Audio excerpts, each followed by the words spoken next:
Pemerintah Israel pada Senin 18 Agustus 2025 membatalkan visa sejumlah perwakilan resmi Australia untuk otoritas Palestina.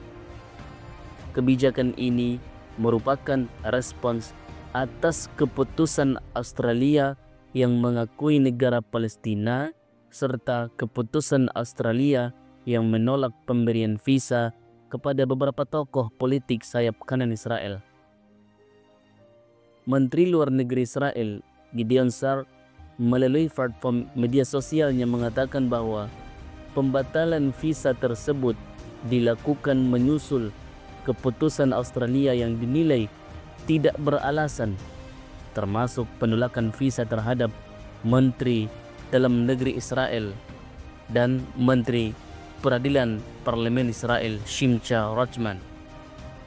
Pemerintah Australia membatalkan visa Menteri Peradilan Parlemen Israel dan melarangnya memasuki negara itu selama 3 tahun disebabkan karena Rachman dikenal terbuka mendukung pengusiran warga Palestina dari jalur Gaza serta pernah menyebut anak-anak Palestina sebagai musuh Israel. Sebelumnya, pada November 2024 yang lalu, Menteri Luar Negeri Israel juga ditolak visanya karena dukungannya terhadap pembangunan permukiman ilegal di tepi barat.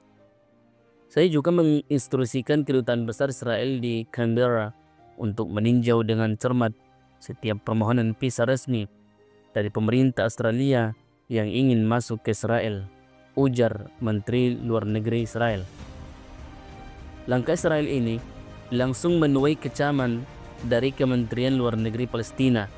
Dalam pernyataan resminya, Palestina menyebut keputusan Israel sebagai langkah sewenang-wenang yang melanggar hukum internasional, Konvensi Jenewa dan Resolusi PBB. Negara Palestina tidak mengakui keputusan ini dan akan tetap memperlakukan diplomat Australia sebagai perwakil resmi yang sah, bunyi pernyataan tersebut. Kementerian menilai langkah Israel mencerminkan kesombongan politik dan ketidakseimbangan, serta justru akan mendorong negara-negara lain untuk semakin teguh mendukung hukum internasional, solusi dua negara, dan pengakuan terhadap negara Palestina sebagai jalan menuju perdamaian. Australia dijadwalkan secara resmi mengakui negara Palestina dalam sidang Majelis Umum PBB bulan depan. Beberapa negara lain seperti Prancis, Inggris, Malta, Kanada, dan Portugal juga menyatakan niat yang sama dalam pertemuan PBB di New York pada September mendatang. Pengakuan ini terjadi di tengah berlanjutnya serangan militer Israel ke jalur Gaza sejak Oktober 2023 yang lalu yang telah menewaskan lebih dari 62.000 orang.